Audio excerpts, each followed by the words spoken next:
Hola, muy buen día. En México, muy buena tarde para quienes nos acompañan desde España. Les damos la más cordial bienvenida a la tertulia académica Ciberinteligencia y los retos de seguridad en el siglo XXI, para la cual tenemos el gusto de contar con la presencia del profesor Enrique Ávila, a quien les presentaré a continuación. Enrique Ávila Gómez es licenciado en Derecho por la Universidad Complutense de Madrid y máster en Análisis de Evidencias Digitales y Lucha contra el Cibercrimen por la Universidad Autónoma de Madrid. Cuenta con los diplomados en Protección de Datos y en Seguridad de las Tecnologías de la Información por el Instituto Universitario Ortega Marañón y el Centro Criptológico Nacional de Inteligencia, respectivamente. Además, es experto universitario en servicios de inteligencia por el Instituto Universitario de Investigación Gutiérrez Mellado. Es miembro de la Orden del Mérito de la Guardia Civil, 2 Cruces Blancas al Mérito, y profesor del Máster de Gestión de la Seguridad, Crisis y Emergencias del Instituto Universitario Ortega Marañón, así como del Máster en Legal Tech de la UNIR. Actualmente se desempeña como director del Centro Nacional de Excelencia en Ciberseguridad de España. Antes de cederle el micrófono al profesor Ávila, les recuerdo que pueden compartirnos sus preguntas a través del chat de la videoconferencia o bien a través de nuestras redes sociales. Estamos en Facebook como Escuela Judicial Electoral y también estamos en Twitter e Instagram como TEPJF-. Así que sin más preámbulo, bienvenido nuevamente, maestro. El micrófono es todo suyo. Pues nada, muchísimas gracias. Es todo un honor participar en esta acción.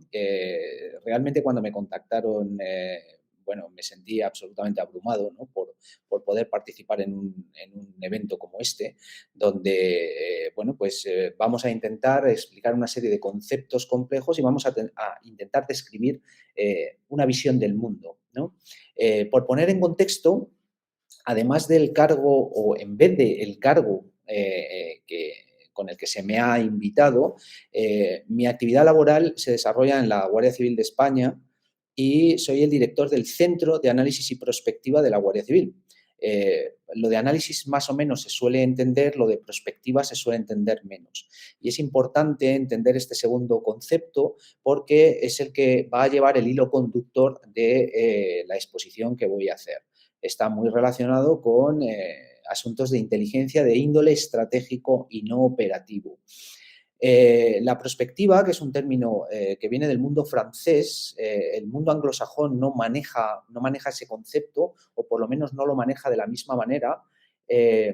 Trata de dibujar distintos escenarios de futuro a 5, 10, 15, 20 años vista y ver esos riesgos y esas oportunidades, amenazas que se podrían desarrollar en esos mundos futuros, en esos escenarios futuros, y trata de, mediante pequeños empujoncitos, ¿no?, que dicen los anglosajones, dirigir ese futuro hacia el más deseado de los escenarios que se han contemplado. Lo cual es una entelequia, porque realmente cuando realizas cualquier acción orientada a llegar a un mundo futuro, a un escenario futuro, ya estás cambiando ese escenario futuro. No obstante, ese escenario deseable de futuro es el que inicia o el que recibe las acciones a lo largo de todo ese transcurso, ese intervalo temporal, para minimizar sobre todo riesgos y amenazas y maximizar las eficiencias de una política pública, en este caso de una política pública en seguridad interior. Y voy a pasar a compartir una presentación que he preparado. Soy muy partidario del conocimiento abierto y de generar una cosa que se llama la inteligencia colectiva. Cualquier cosa que yo les cuente esta tarde está sujeta, por supuesto, a crítica, constructiva mejor que destructiva, y está sujeta a debate. No pretendo dictar una clase ni dictar una conferencia donde los conceptos estén ni mucho menos cerrados. En el mundo del ciberespacio está en construcción ahora mismo, estamos reevaluando nuestro conocimiento analógico y tenemos que entender cosas que yo creo que son inobjetables, pero que, como les digo, siempre están sujetas a cualquier tipo de debate, precisión y desarrollo epistemológico, que es lo que realmente, un poco a oscuras todavía, estamos intentando desbrozar un camino para que podamos, como objetivo final, mejorar nuestras sociedades y tener un conjunto de sociedades pues, más abiertas, más participativas, más transparentes y más orientadas a eso que les he dicho al principio, a la generación de inteligencia colectiva. Sobre todo porque hay otro tipo de inteligencia que se va a desarrollar en los próximos años, en algún momento dado aparecerá a lo largo de la exposición, todos escuchamos a diario varias veces el concepto, que es eso que se denomina la inteligencia artificial. Bueno, hay distintos niveles de inteligencia artificial, pero que realmente, no tanto como inteligencia artificial, pero sí como algoritmos de toma de decisión, ya están tomando decisiones a diario sobre nuestra vida analógica. Y ese es más o menos el hilo argumental que voy a intentar seguir a lo largo de esta exposición. Y para ayudarme en la exposición, bueno, pues yo ya les digo que estas presentaciones quedan en abierto. Voy a pasar por aquí. Y me ayudan una serie de personas que colaboran conmigo. Aquí tenemos a Juan, el famoso Juan, que nos ayuda de una forma un poco interactiva, ¿no? a ver cómo desarrollamos este hilo conductor, ¿no? Entonces, bueno, pues es un viaje intelectual, esto es cultura que tiene que dar lugar, como les digo, a la generación de conocimiento, a la generación de inteligencia que pueda ser aplicada para impactar de forma positiva sobre nuestros modelos sociales que están cambiando, que van a cambiar todavía mucho más y que no sabemos dónde nos va a llevar este impulso de la tecnología, que tampoco se engañen. Miren, a mediados aproximadamente de año, en agosto, por lo menos aquí en España, en los diarios, en los telediarios, siempre hay un día de agosto en el que se abre el telediario diciendo: hemos acabado con los recursos del planeta a día veintitantos de agosto. El resto, hasta 31 de diciembre, es tecnología. Estamos viviendo de la tecnología, porque los recursos naturales del planeta más o menos se estima que pueden dar soporte vital a unos 2.700, 3.000 millones de personas. Y ya somos cerca de 8.000 millones de personas. Por lo tanto, es la tecnología, es la ciencia y la tecnología la que nos han llevado a este punto en el que estamos ahora. Eso creo que es inobjetable, que todos compartimos ese conocimiento y sabemos qué hace la tecnología y qué hace la ciencia en pro de nuestras sociedades. Es permitirnos vivir, básicamente. Y es un mensaje que espero que cale hondo porque creo que es inobjetable y no puede estar sujeto a discusión. Trataremos, como les diga, como nos dice Paco, de generar la inteligencia más valiosa en nuestras sociedades ahora mismo, que es esa inteligencia colectiva de la que les hablo. Entonces, ¿por qué vamos a hablar de ciberinteligencia? Bueno, pues tenemos que hablar de ciberinteligencia bajo mi punto de vista y vamos a ver que hay un concepto de ciberinteligencia que no vamos a manejar, que es un concepto de ciberinteligencia totalmente técnico. Desde el punto de vista de la ciberseguridad se ha manejado ese concepto, porque estamos en un mundo que totalmente globalizado, ¿no? Con una dependencia brutal. Creo que ahora todos estamos siendo testigos de cómo dependiente es el mundo, unas partes del mundo de otras. Tenemos un problema global en cuanto a la cadena logística que se ha manifestado básicamente por dos motivos: porque hemos sufrido una pandemia, otra señal de globalización. Una pandemia en los siglos XIV, XV, XVI, XVII tardaba siglos en expandirse. Hemos tenido pandemias de cólera, pandemias de peste bubónica, tardaban siglos en extenderse por un territorio no global, y ahora hemos visto cómo en más o menos como podemos colocarnos en 24 horas prácticamente en cualquier punto del globo, hemos visto cómo en un cortísimo tiempo se ha producido una situación pandémica a nivel global, porque la tecnología nos permite eso, desplazarnos a cualquier punto del globo en menos de 24 horas. En el mundo del ciberespacio, además, hay una característica que es fundamental, y es esa característica que les pongo en la presentación de aterritorialidad, donde, cómo aplicamos las leyes? Precisamente en el foro en el que estamos, me imagino que hay muchos juristas en la sala y ya se habrán encontrado con el problema de aplicar una determinada ley a un acto doloso que se haya producido en el ciberespacio. Cómo aplicamos leyes que están pensadas para unos territorios específicos, países, ¿no? Donde hay una población y hay un territorio, lo aplicamos en un ciberespacio que es global y donde no hay realmente fronteras. Tenemos un problema. Pero es que además tenemos el problema de la inmediatez. La inmediatez es que tenemos muy poco tiempo para tomar decisiones en el mundo del ciberespacio. Por eso, como les decía al principio, la mayoría de las decisiones ya las están tomando algoritmos, algunos de inteligencia artificial, sobre nuestra propia vida. No piensen en ningún caso que la cadena logística hay seres humanos que están tomando decisiones sobre cómo se distribuye el agua o cómo se distribuyen la comida en los mercados centrales o cómo de esos mercados centrales se distribuyen por los mercados en los barrios o en las ciudades. No, no, eso lo hacen ya algoritmos. No piensen que en el mundo financiero esa imagen de Hollywood donde hay un montón de operadores de bolsa que están al borde del infarto comprando y vendiendo acciones, eso ya funciona así. De hecho, los salarios más altos pagados en el mundo del siglo XXI lo son a científicos de datos y matemáticos de altísimo nivel que lo que hacen es generar algoritmos de trading para la adquisición automatizada, adquisición o venta automatizada pues, de acciones en un cortísimo tiempo. Ese es el modelo de funcionamiento de gran parte de nuestra economía y de gran parte de nuestras sociedades. Entonces, no perdamos de vista esos dos conceptos, la territorialidad que va a impactar sobre cómo perseguir los delitos en la red y la inmediatez que impacta en cómo se mueven o de qué tiempo disponemos en nuestras sociedades para tomar decisiones desde el punto de vista del ser humano.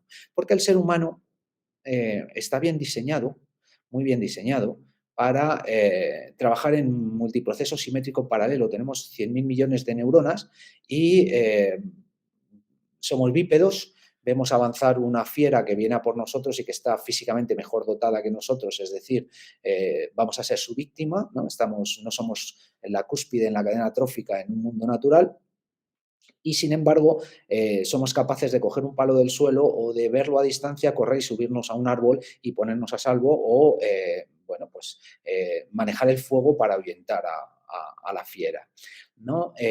Está bien, pero nuestra capacidad de respuesta es de hercios.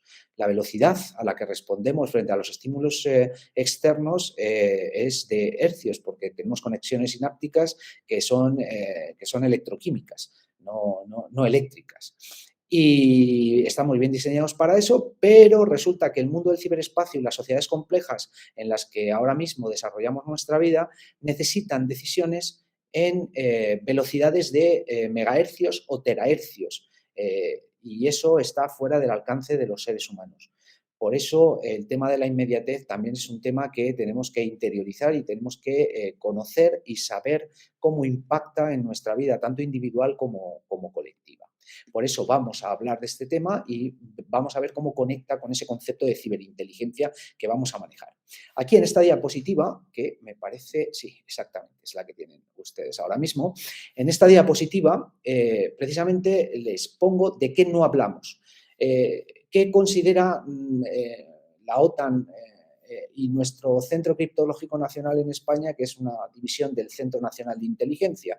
Bueno, pues que está conectado con un elemento tecnológico donde lo que se intenta es introducir tecnologías, patrones de detección de amenazas en el ciberespacio desde el punto de vista exclusivamente técnico.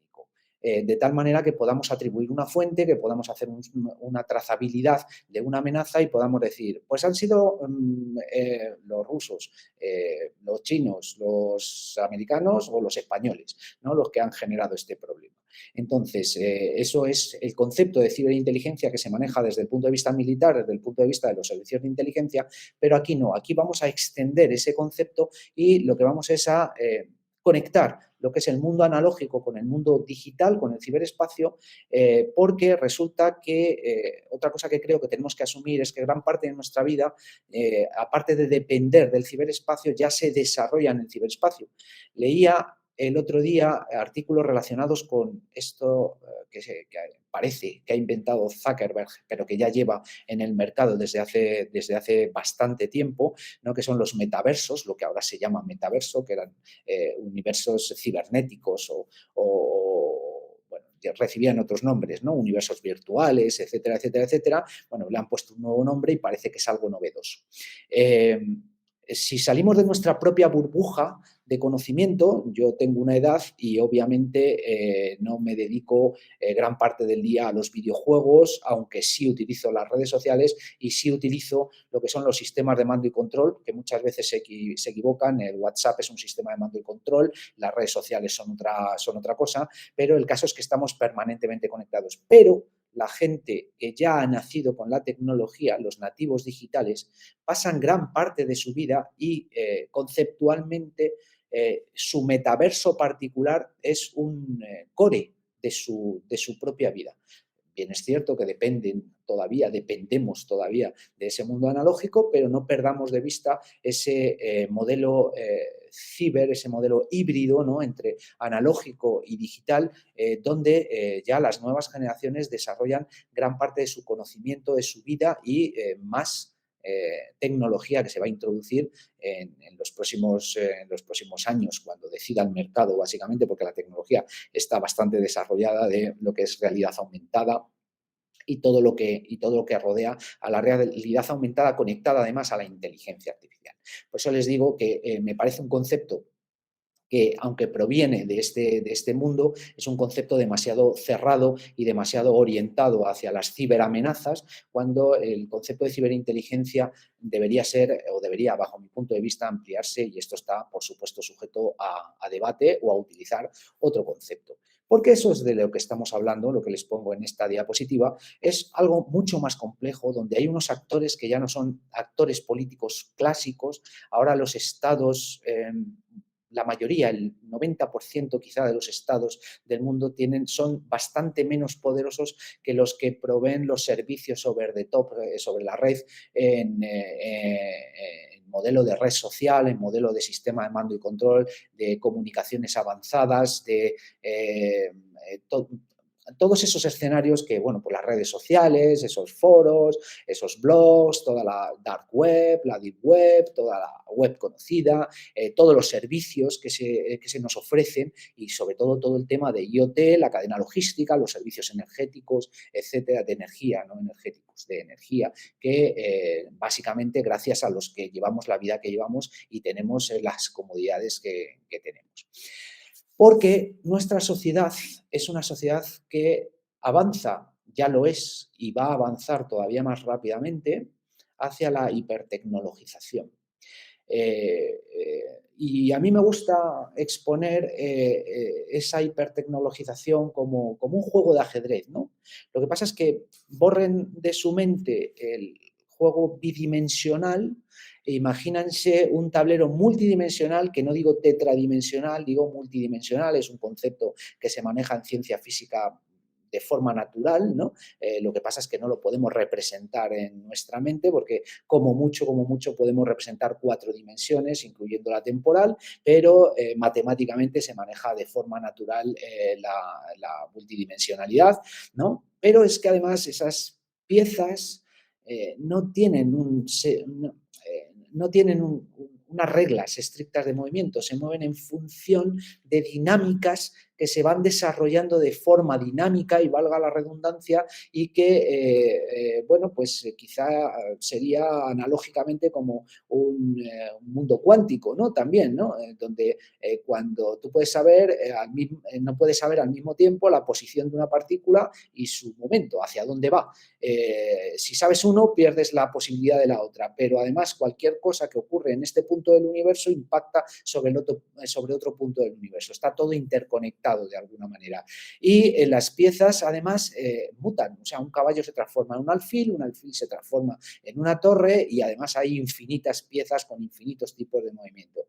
Y encima para fastidiar aún más, el objetivo del juego tampoco está muy claro, no sabemos exactamente cuál es el objetivo del juego. Sí, localmente el poder, el dinero, lo que mueve las sociedades humanas habitualmente, pero en un mundo globalizado el poder, el dinero, la prevalencia de una determinada ideología o cualquier tipo de idea que podamos en un momento dado esgrimir, en un mundo globalizado se difumina, ¿no? O sea, realmente hay alguien a los mandos de todo esto, o realmente son dinámicas que se van desarrollando de forma aleatoria con digamos, esos impactos, ¿no?, locales, pero no hay en realidad ninguna estructura que podamos decir que es global.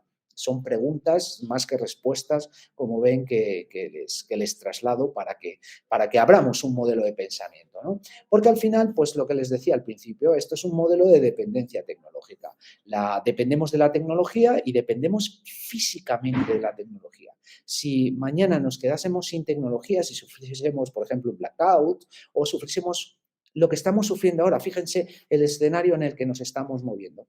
Hemos tenido una epidemia que ha generado un descenso en el consumo, con lo cual la industria se ha parado y se han perdido puestos de trabajo por millones y ahora tenemos un problema de que no encontramos suficientes conductores de camiones para volver a distribuir mercancías que se acumulan en los puertos y además no tenemos serias dificultades para acceder a las materias primas para reiniciar los procesos de fabricación. Fíjense el problema que estamos ahora mismo teniendo con los chips. Posiblemente, además es un problema que volver a poner esa rueda en funcionamiento de manera eficaz, de manera eficiente, donde se minimicen las pérdidas y se maximicen los beneficios, va a ser cuestión de años, ¿eh? O sea, no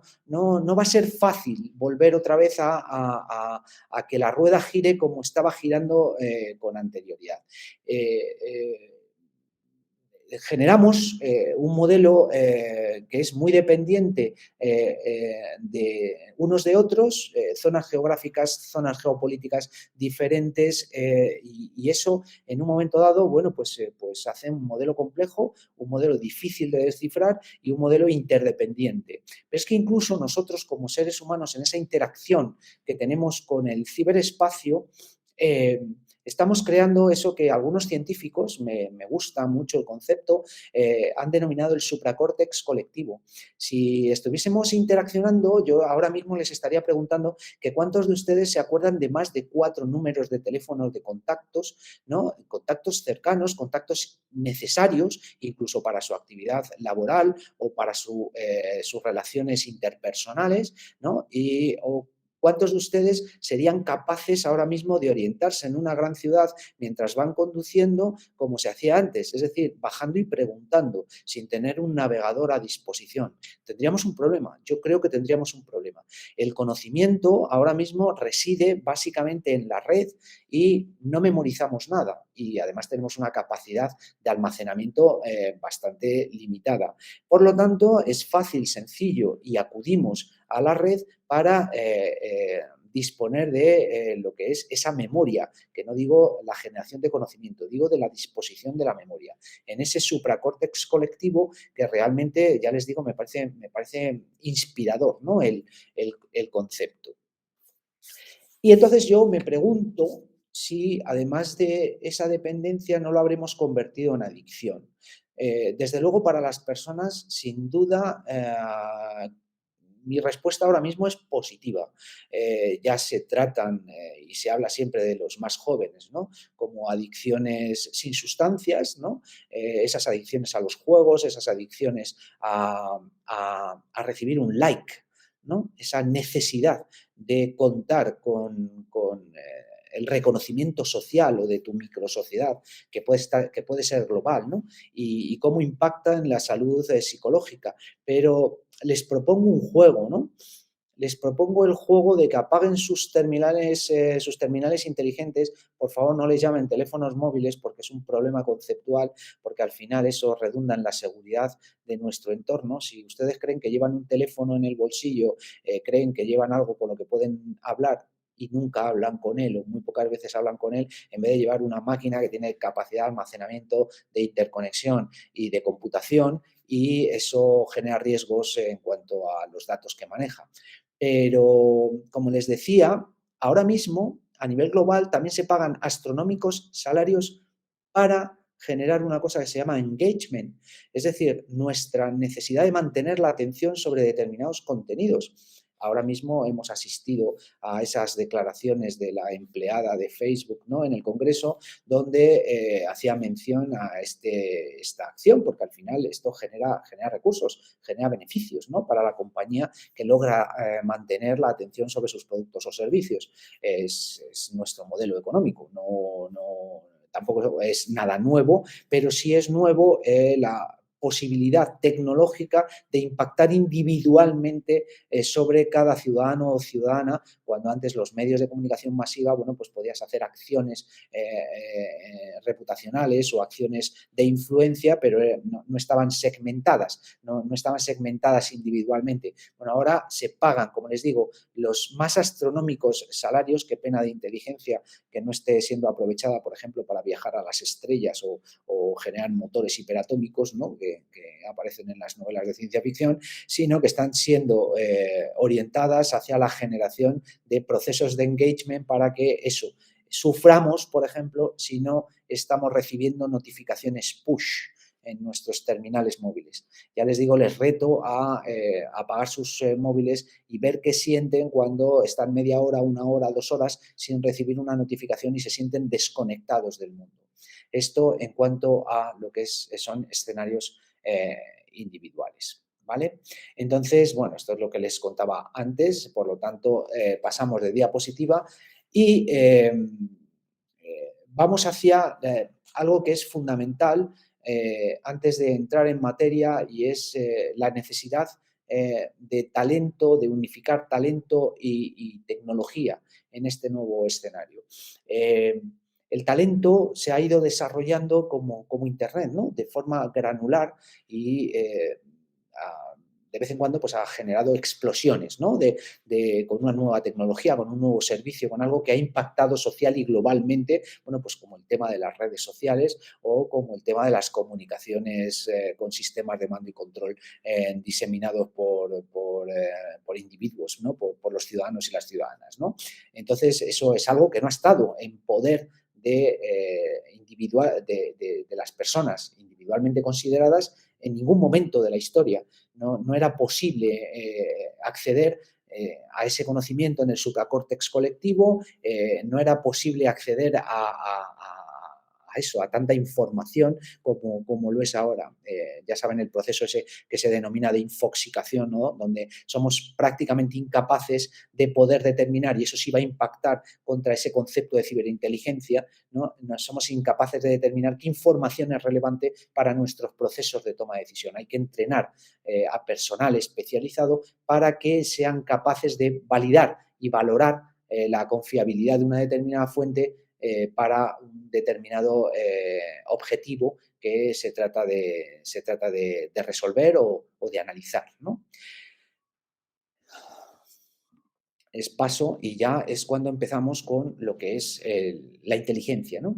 Allí les pongo un gráfico que este sería el modelo clásico de inteligencia, aparece en todos los libros de inteligencia, siempre relacionado al principio con inteligencia estratégica. Ahora veremos qué diferentes inteligencias hay, no como modelos, sino como definiciones, ¿no? La inteligencia estratégica es la inteligencia esa de las películas de Hollywood, ¿no?, las que están conectadas con un determinado país, con una determinada nación, ¿no?, y donde aparece 007, que es el menos inteligente de los componentes de los servicios de inteligencia, porque es fácilmente reemplazable por mucho que sea el protagonista de las películas, mientras que quizás sea M la que toma las decisiones, la que es más difícilmente reemplazable, ¿no?, la que realmente atesora la inteligencia de la de la institución, ¿no?, que representan. Y digamos que básicamente, y es un modelo que está completamente trasnochado, simplemente es conceptualmente fácil, bueno, pues en un momento dado lo que se establecen son unos objetivos que se quieren conseguir y, bueno, pues establecen una serie de modelos para la obtención de la información que vamos a necesitar para generar en la fase de elaboración esos análisis de inteligencia que después han de diseminarse a la dirección que ha definido precisamente los objetivos de lo que querían conocer. Y la diseminación tiene un carácter específico, que es que esa diseminación se tiene que hacer en el tiempo correcto, porque un análisis de inteligencia que llega tarde ya no sirve para nada. El factor temporal en la diseminación es muy importante y a veces pues, se olvida, por eso se lo menciono.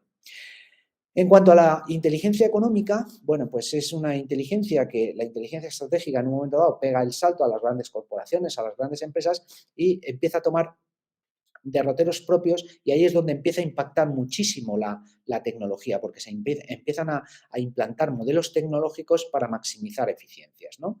Entonces, como les defino allí, es una disciplina de carácter multidimensional que se caracteriza, y se lo he subrayado, porque tiene que ser continua, permanente e iterativa. Es fundamental las tres condiciones porque como les he dicho antes, cuando en un momento dado consigues información e impactas, en este caso en una inteligencia económica, sobre un determinado mercado, el mercado cambia. Por lo tanto, necesitas volver a readquirir información de forma continua para volver a reevaluar de forma continua cuál ha sido el impacto de una determinada, de tu acción o de la de un competidor o la de una regulación, por ejemplo, en el mercado para volver a tomar decisiones. Por eso les he subrayado esas tres características en cuanto a la obtención de la información necesaria para generar esa inteligencia económica.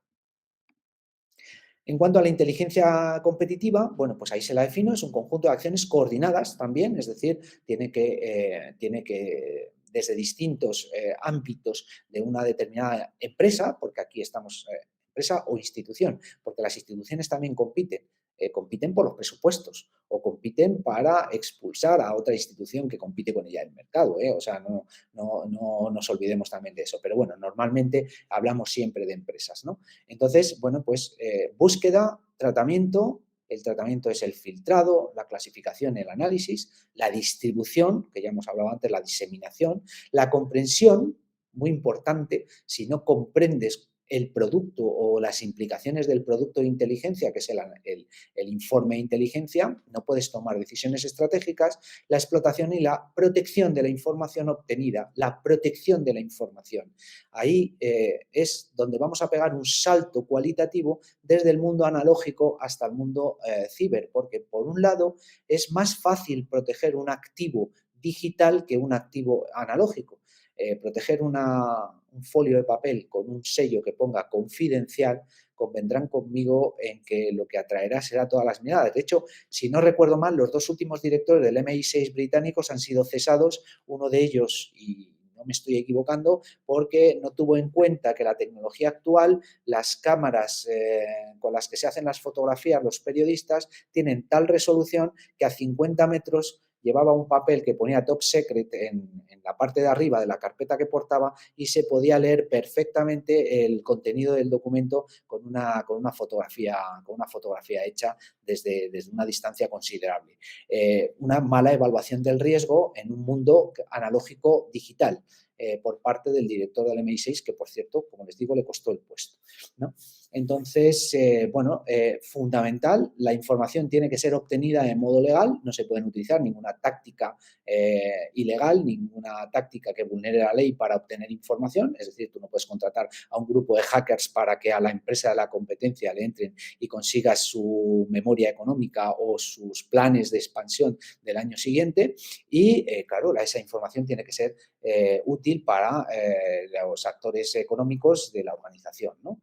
De tal manera que el decisor estratégico pueda tomar decisiones. Y llegamos a los procesos de vigilancia tecnológica. Miren, antes de explicarles esto, porque después vamos a ver un ejemplo práctico de lo que es un proceso de vigilancia tecnológica desde el punto de vista de la seguridad, no directamente relacionada, sino de qué se puede hacer, qué se hace desde utilizando estos procesos de vigilancia tecnológica a nivel global. No me gustan solamente las presentaciones de PowerPoint, siempre que me es posible, pues además intento trufarlo con algún ejemplo práctico que se ha hecho. Soy más bien de defender el que, bueno, pues cuanto menos humo se venda, pues casi mejor, ¿no? Para todos, que se vea que tiene una aplicabilidad directa. La vigilancia tecnológica, hay una norma que la define perfectamente, que es un proceso organizado, selectivo y permanente de captación de información del exterior y de la propia organización sobre ciencia y tecnología. Nosotros vamos a ampliar ese concepto, no solamente sobre ciencia y tecnología, sino sobre cualquier cuestión o sobre cualquier consideración que sea útil para la actividad que desarrollemos, ¿vale? La cual se selecciona, analiza y difunde para convertirla en conocimiento. Los datos por sí mismos no generan ningún valor o generan muy poco valor.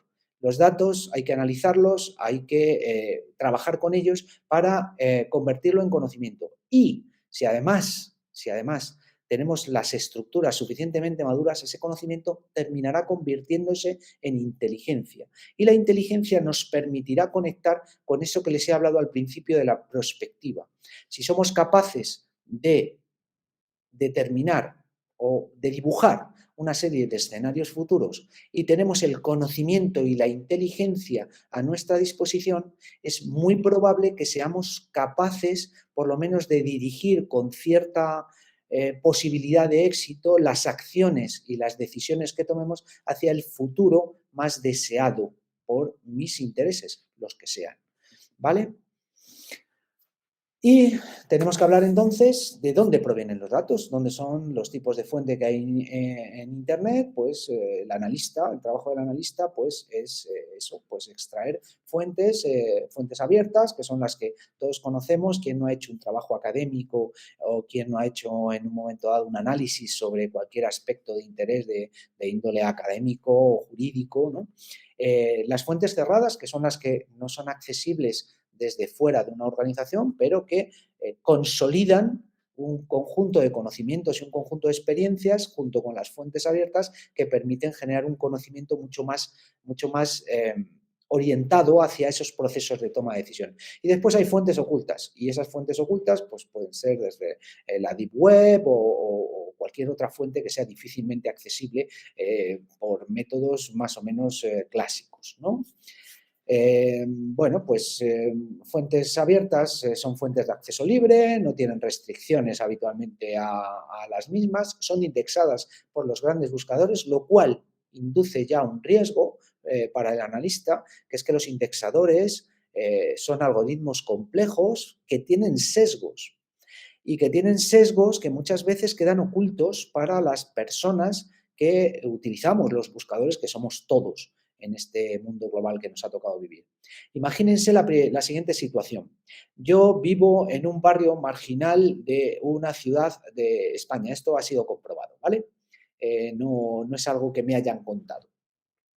Y estoy impartiendo esta misma conferencia en una escuela de negocios de esa ciudad.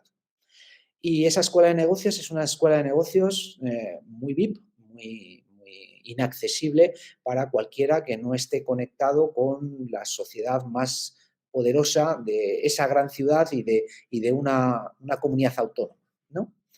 Si yo quiero pedir una beca, por ejemplo, para hacer uno de esos cursos especializados, hay becas, y busco, quiero hacer un curso relacionado con, bueno, pues empresa en mi zona. Resulta que si yo lo hago desde un barrio marginal de esa ciudad, jamás me saldrá esa escuela VIP de negocios entre los resultados. ¿Por qué? Porque me ha geoposicionado y el algoritmo ha tomado la decisión de que yo no tengo recursos para acceder a esa escuela. Me presentará otras, básicamente escuelas públicas, pero no me presentará esa escuela. Fíjense hasta qué punto puede mediatizar la vida de los seres humanos un algoritmo con sesgos. Hace no demasiado, Microsoft puso una inteligencia artificial interactiva, donde los internautas podíamos interaccionar con esa inteligencia artificial y la tuvo que retirar 4 horas después, porque autoaprendía, de la red porque se volvió racista y fascista en 4 horas. En 4 horas. Empezó a interaccionar con gente, entiendo que fue una cosa orientada, ¿no? Y que alguien se puso de acuerdo para transformarla en eso, pero tenemos que tomar en consideración el impacto de las inteligencias artificiales y de los algoritmos cuando estamos analizando y adquiriendo fuentes también, ¿vale? Las fuentes cerradas, como les he dicho, son fuentes de acceso restringido, pues ustedes juristas probablemente tendrán acceso a fuentes cerradas en forma de servicios, ¿no? De acceso a legislación, donde ya ha habido un trabajo de análisis, esos son servicios de inteligencia, ¿no? De vigilancia tecnológica e inteligencia, ¿no? Donde, bueno, pues especialistas en una determinada materia jurídica, bueno, pues han cogido una regulación, ¿no? O un conjunto de una regulación conexa, ¿no? Y han hecho un análisis y han generado bueno, pues una serie de palabras clave, unas nubes de etiquetas, han etiquetado el conocimiento y facilitan la labor del jurista cuando intenta acceder, bueno, pues a un auto, a una sentencia o a una regulación específica o incluso de carácter internacional, ¿no? Eso es un servicio que tiene un alto coste y quizá no habían caído ustedes en que estaban digamos, interaccionando con un servicio de inteligencia, de vigilancia tecnológica y de análisis completo, ¿no? De inteligencia, que también lo hay en jurídico. Bueno, pues esas fuentes ocultas, bueno, pues hay organizaciones que disponen de sus propios sistemas de información, sus objetivos son internos a la organización, no son accesibles de forma legal por personas físicas o jurídicas externas a la organización y son datos, procedimientos, conocimiento e inteligencia de la propia organización que si cayesen en manos de la competencia o fuesen exfiltradas de alguna manera de la institución, generarían un problema a la propia institución. Bueno, ahí les pongo unas diferencias, quizá vamos a saltar esto aquí y aquí les doy una serie de conocimientos que también son conceptos útiles, la vigilancia y la inteligencia empresarial, la gestión del conocimiento, la vigilancia comercial, la vigilancia competitiva, la vigilancia del entorno. Y aquí les pongo otro ejemplo. Miren, si van a la sede web de nuestro, y casi en vez de contárselo, se lo muestro y no voy a tardar nada. Se lo voy contando.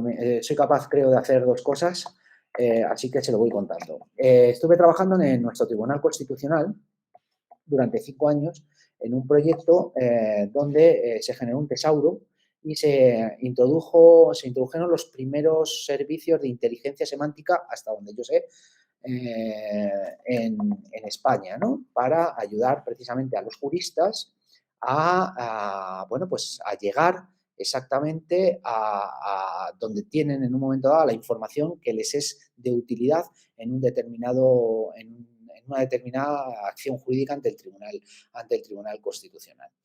Entonces, voy a irme aquí y ahora les voy a presentar el este.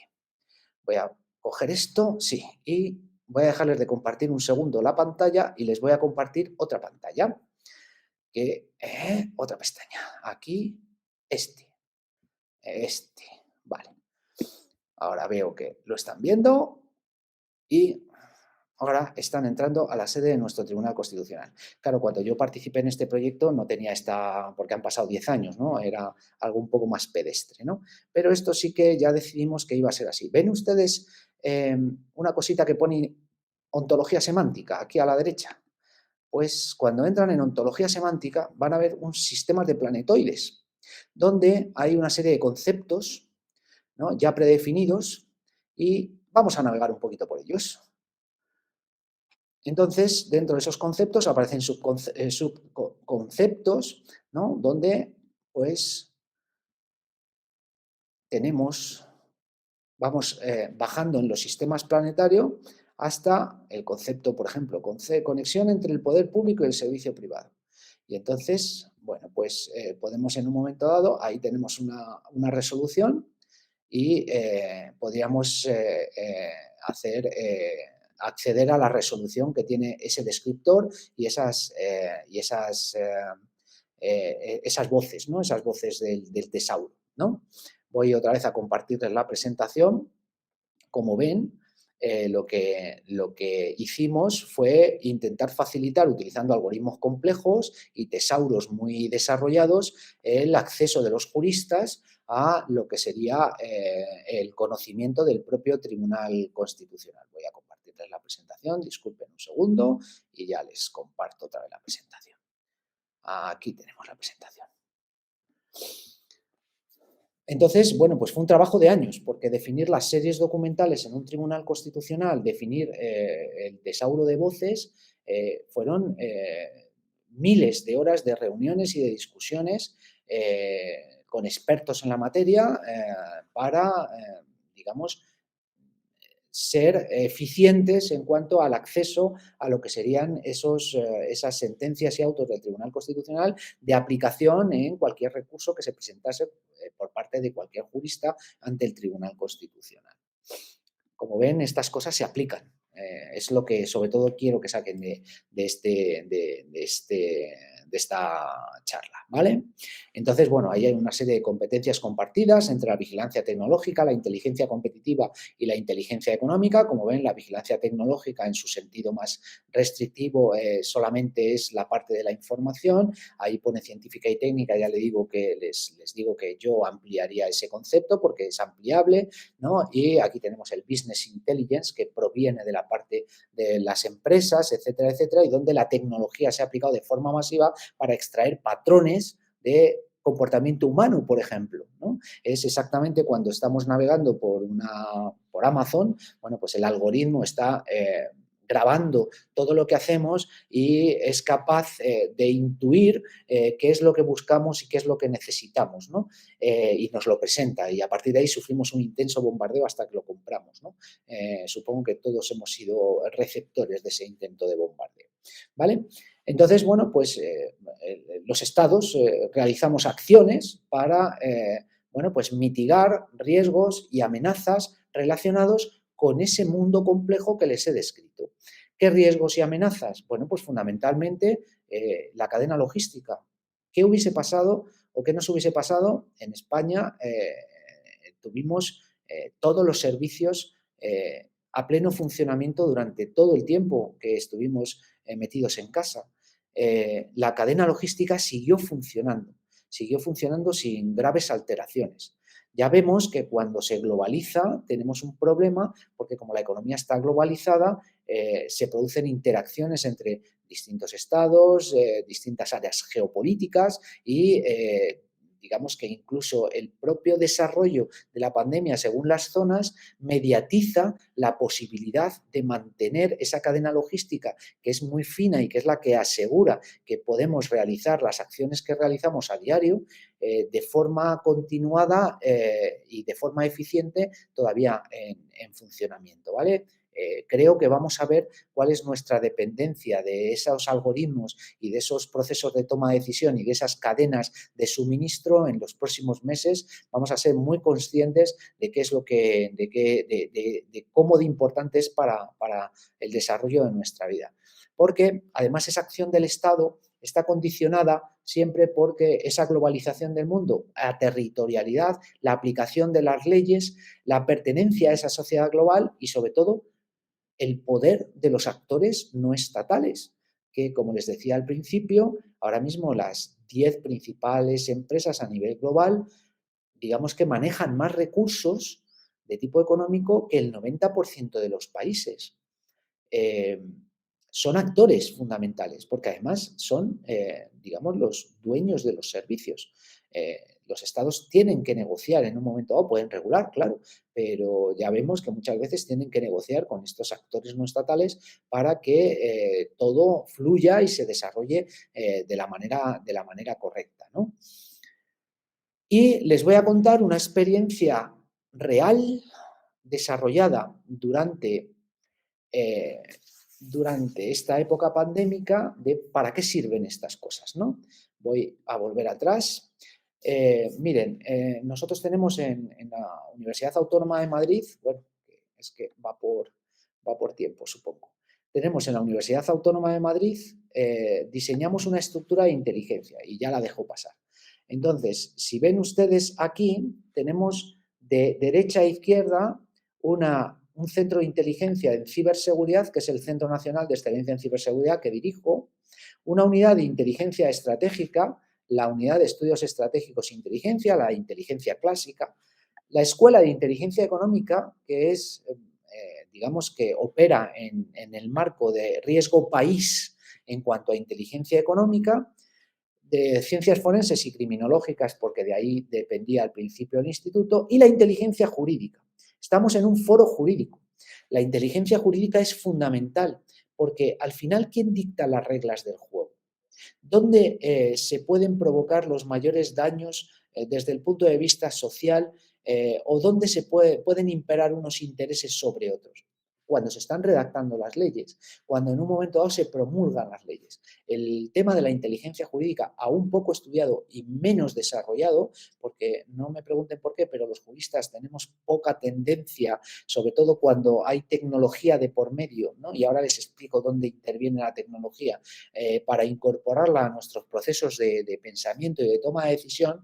Bueno, pues la tecnología ahora mismo impacta en los sistemas de inteligencia artificial, tanto para descubrir sesgos en la redacción de las leyes como para tomar decisiones, porque muchas leyes al final van a tener que depender de algoritmos para poder ser implementadas. Siempre nos quejamos los juristas de que las leyes van muy por detrás de la tecnología, pero es que la tecnología va a ayudar a que probablemente las leyes no se queden atrás en cuanto a su aplicabilidad y en cuanto a su desarrollo cuando esas inteligencias artificiales que ya están puedan ayudar a desarrollar. Supongo que muchos de ustedes han oído hablar en cuanto a lo que es la aplicabilidad pues de los smart contracts, de los contratos inteligentes, de los contratos masas aplicados sobre una plataforma blockchain, ¿no? Entonces se establecen cuáles son las condiciones contractuales, claro, tienen que ser condiciones contractuales muy bien determinadas, donde no dé lugar a ningún tipo de problema que tenga que resolver un juez, sino que son esos contratos, bueno, pues de telefonía o los contratos de eso ya se pueden implementar en ese tipo de plataformas y se pueden tomar decisiones algorítmicas, no de inteligencia artificial, para bueno, pues lo que es el desarrollo del contrato y los procesos de toma de decisión dentro de ese contrato, ¿no? Bueno, pues todo eso está impactando ya. El mundo del legal tech es un mundo aún por explorar y por desarrollar, así que les animo a que lo conozcan porque sobre todo en un ámbito jurídico es fundamental que no nos quedemos atrás los juristas en la implementación de la tecnología también en nuestro mundo, ¿no? En nuestro mundo jurídico. Y les voy a contar qué es lo que este es un caso práctico, ¿no? De qué nos ocurre a nosotros durante la pandemia. Bueno, pues que como todo el mundo, tenemos necesidad de hacer análisis, porque si tú no localizas los focos de infección, no puedes tomar medidas preventivas. Fíjense, no sé si se han dado cuenta o han reflexionado sobre ello, que en el mundo del siglo XXI, con la tecnología que tenemos, podíamos haber optado por modelos de acción o de actuación para la contención de la pandemia de aislamiento tecnológico. Todos llevamos un dispositivo inteligente en el bolsillo o podemos en un momento dado simplemente colocarnos una pegatina, ¿no? Que informe a nuestro alrededor, como por ejemplo se desarrolló en España una aplicación que no tuvo nada de éxito como el resto de las aplicaciones que se desarrollaron a nivel global.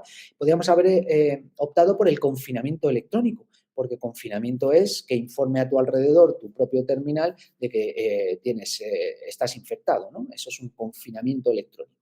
Y eso podría haber sido viable. No digo que hubiese sido más eficiente o menos eficiente, porque en realidad no se ha probado, pero podíamos haber optado por un desarrollo tecnológico acelerado para imponer medidas de confinamiento electrónico. Y sin embargo, volvimos al siglo XIV o al siglo XII o al siglo V, en época del Imperio Romano, donde eran los confinamientos físicos los que podían en un momento dado ejercer algún tipo de acción de contención sobre una situación pandémica, ¿no?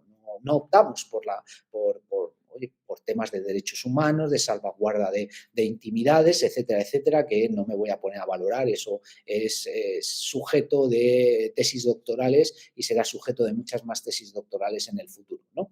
Pero podíamos haber optado por ese modelo desde el punto de vista tecnológico. Y, bueno, pues nosotros empezamos en nuestro centro de análisis y prospectiva, bueno, pues uno de los seguimientos que nos interesa de lo que son modelos tecnológicos, pues creemos que en desarrollo, por ejemplo, pues está la comunidad de biohackers. Es una comunidad bueno, pues el hacker ya sabemos a qué se refiere, son expertos en tecnología, ¿no?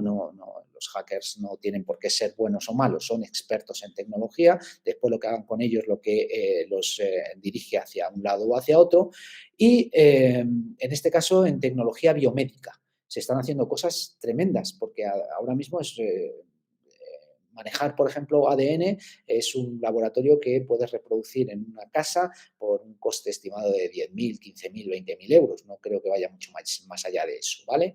Entonces, es accesible. Y estas comunidades de biohackers están haciendo cosas que son interesantes.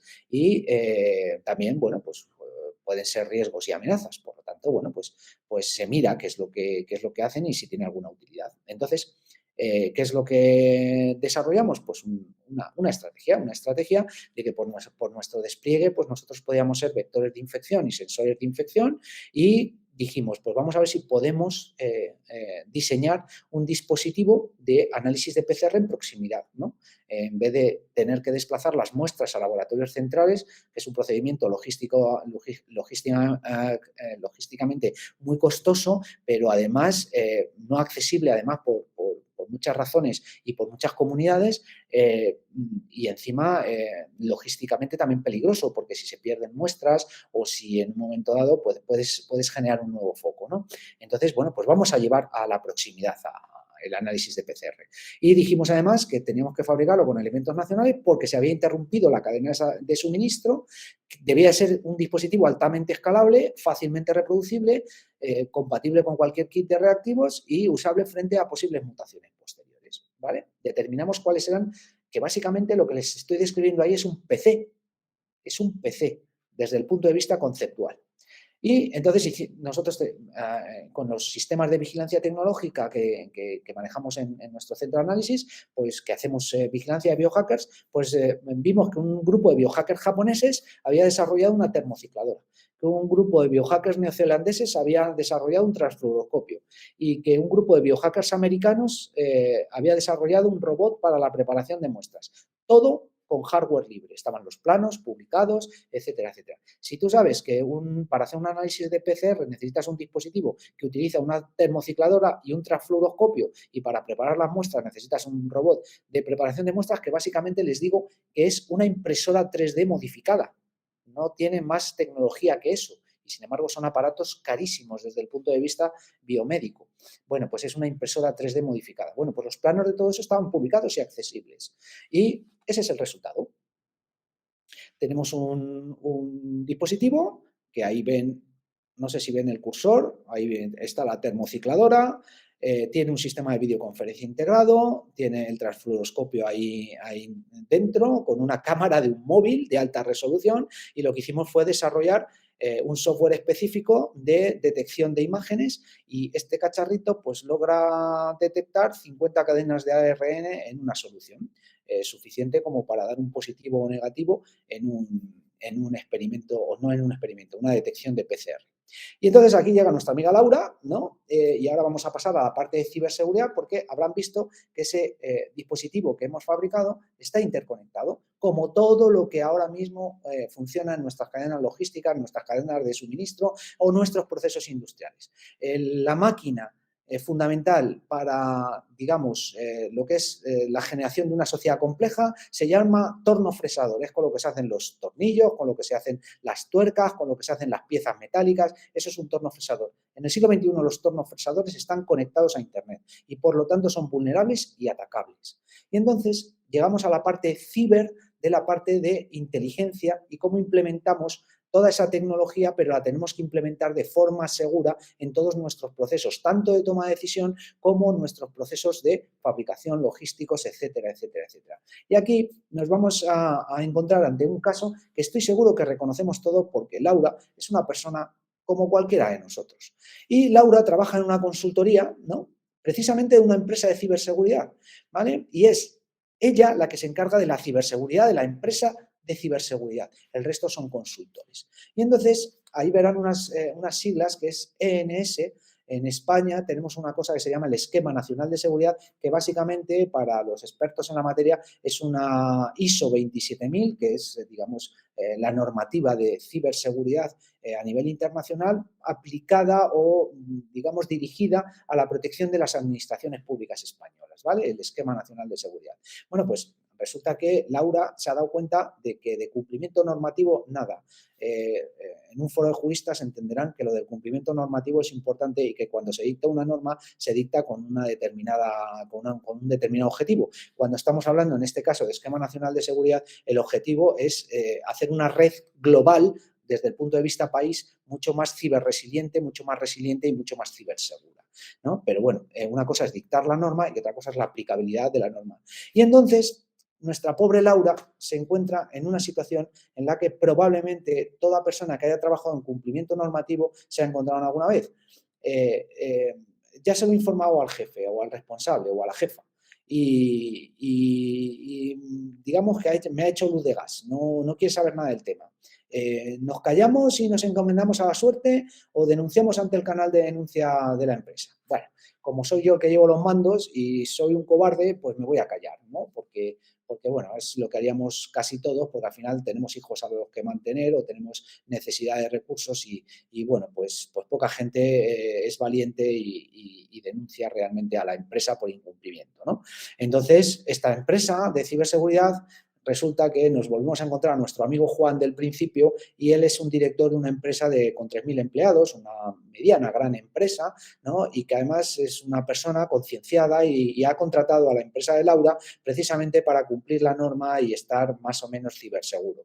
Que esa confianza, pues resulta que bueno, pues la empresa a la que ha contratado no corresponde a la confianza que tiene Juan en ellos y entonces llega alguien, ¿no? Que es una empresa competidora. Cuidado que la mayoría de las veces este tipo de ciberataques y eso, al final lo que hay detrás es dinero, poder, dinero.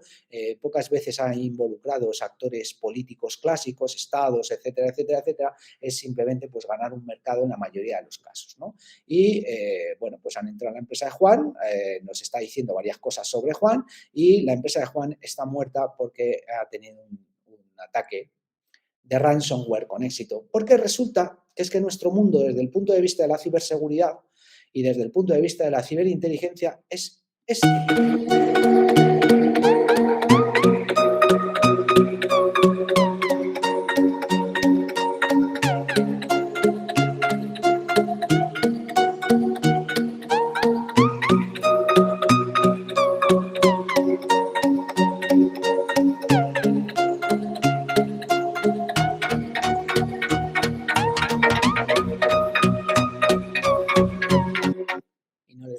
Listo.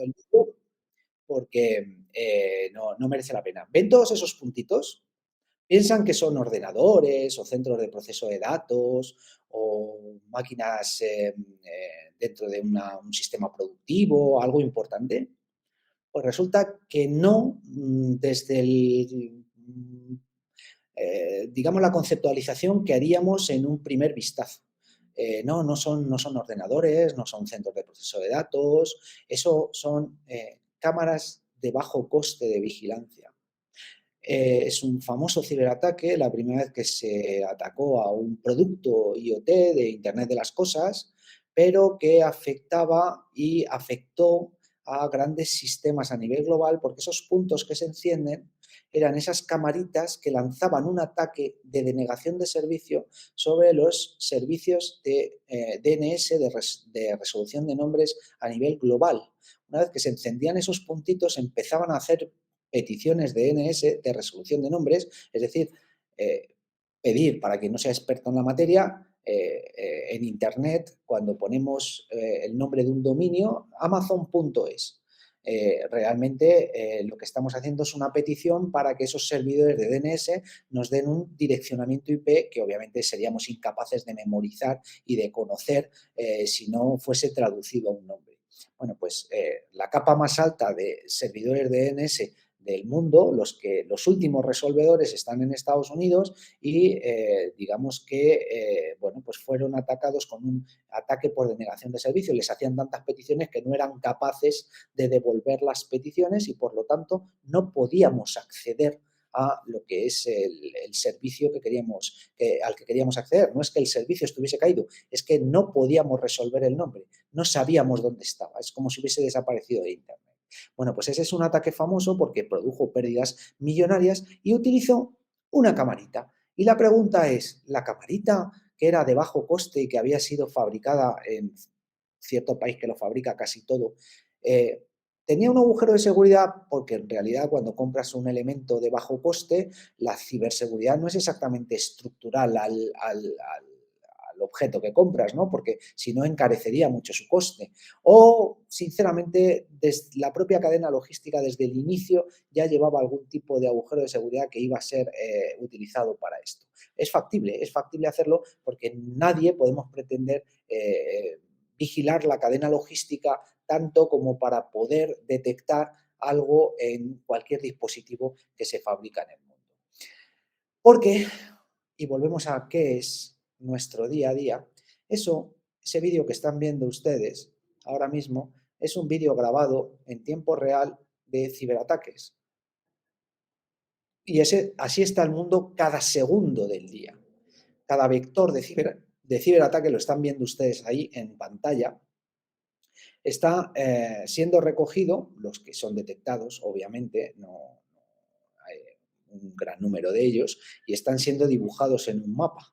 Y todos los países, todas las empresas, quien crea que está a salvo de este tipo de ataques está muy equivocado, están siendo ciberatacados continuamente a través de sistemas automáticos. Si además eres objetivo por cualquier motivo, pues te ocurre como está ocurriendo ahí en Inglaterra, ¿no? Que parece que está teniendo algún tipo de problema con algún punto de Canadá, de la frontera de Canadá con Estados Unidos, posiblemente Niágara o similar, ¿no? Ahí hay algo que no está funcionando bien, ¿no? Porque es que nos estamos encontrando cada día en la prensa cuando nos levantamos con esto. En España, no sé si supieron del ataque que hubo al SEPE. Imagínense que nuestro servicio público de empleo no hubiese sido capaz de abonar las nóminas de varios millones de personas que estaban en un ERTE, una situación con la que se les protegió cuando la pandemia en un momento dado nos obligó a confinarnos y se protegió ciertos ingresos de las familias a través de ese sistema, y no hubiésemos sido capaces desde el Estado de abonar las nóminas durante 1, 2 o 3 meses a todas esas familias porque el SEPE fue ciberatacado. Pero quiero decir que esos supermercados suecos o el ataque contra cualquier infraestructura crítica, por ejemplo, un puerto, un aeropuerto, y eso creo que todos hemos sido testigos en los últimos años de ese tipo de ataques, todo el sistema sanitario en una época de crisis como la que hemos vivido, etcétera, etcétera, etcétera, porque dependemos del buen funcionamiento de unas estructuras muy complejas y muy dependientes unas de otras. Y con esto yo ya casi voy a terminar, no sé cómo estoy de tiempo y de hora, creo que sí, que me he alargado un poquito como es mi costumbre, porque si se me da carrete yo me pongo a hablar y no tengo límite, y simplemente unas conclusiones de tipo conceptual dentro del marco conceptual.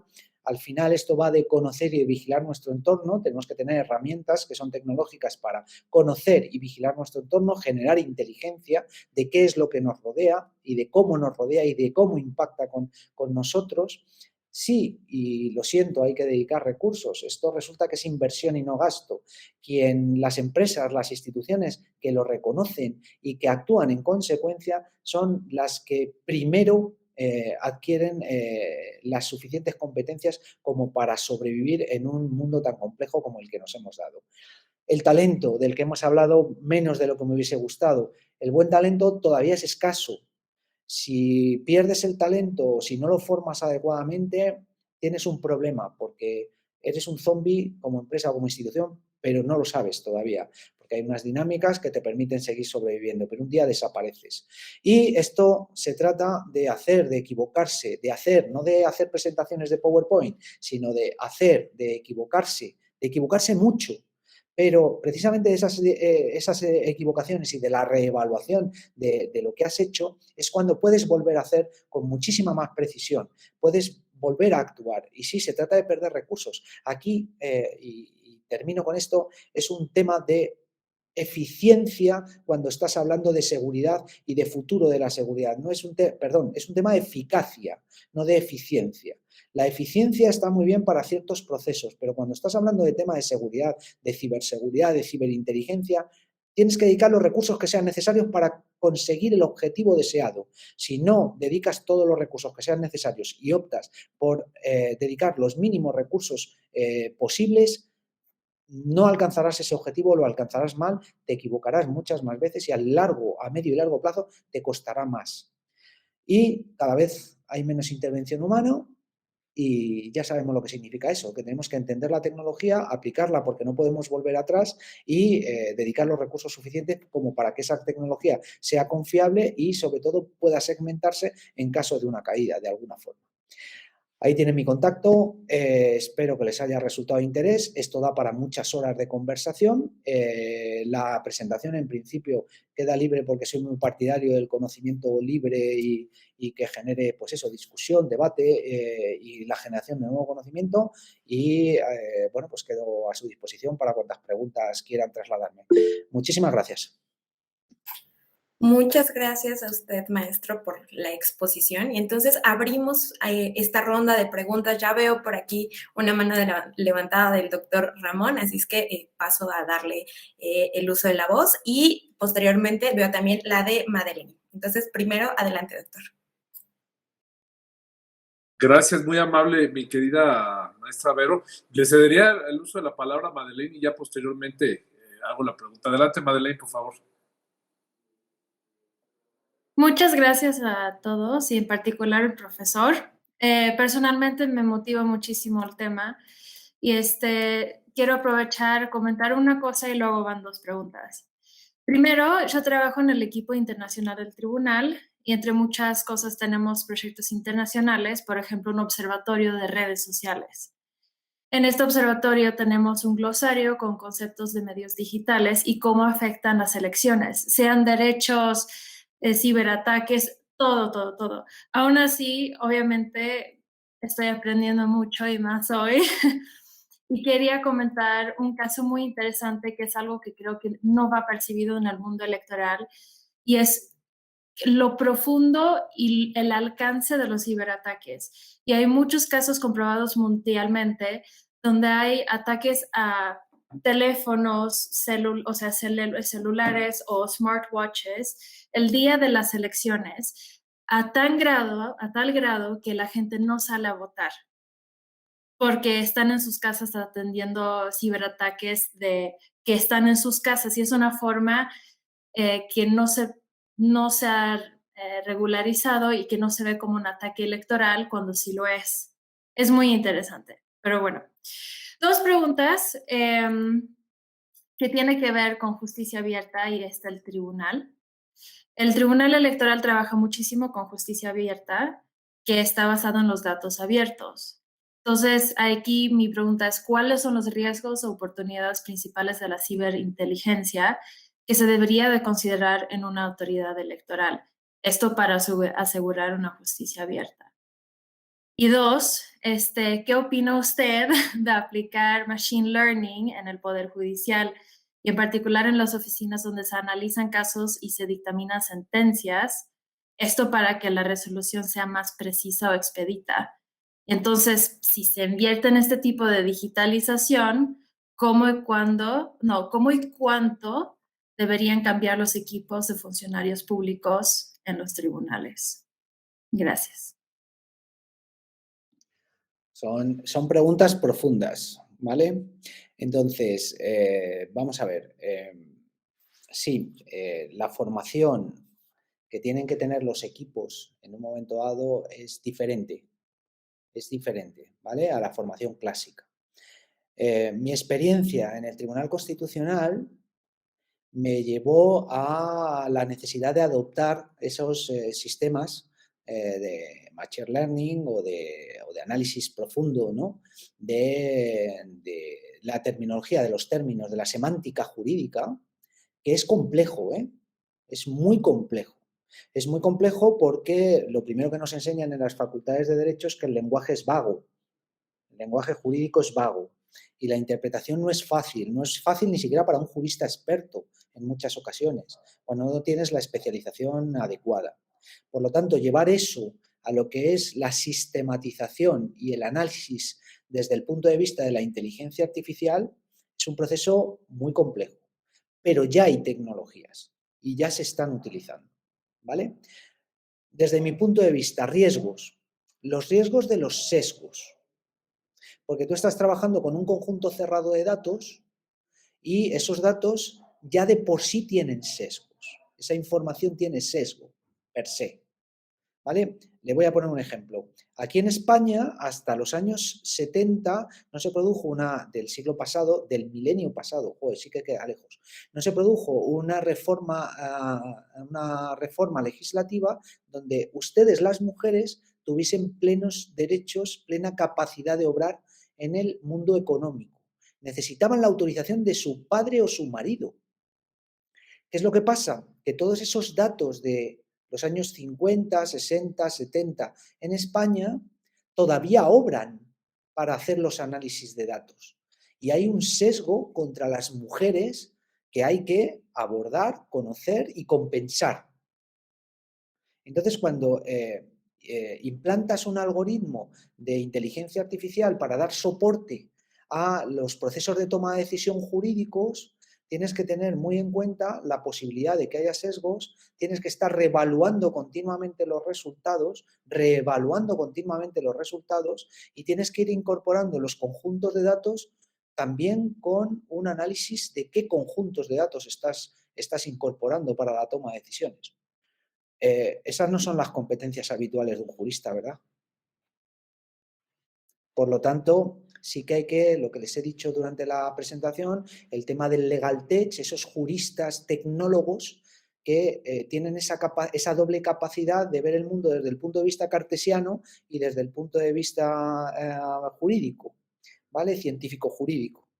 Es talento escaso, muy escaso, y es talento difícil de formar porque no solamente es formación, sino tienes que tener ciertas habilidades, ya creo que ad initio.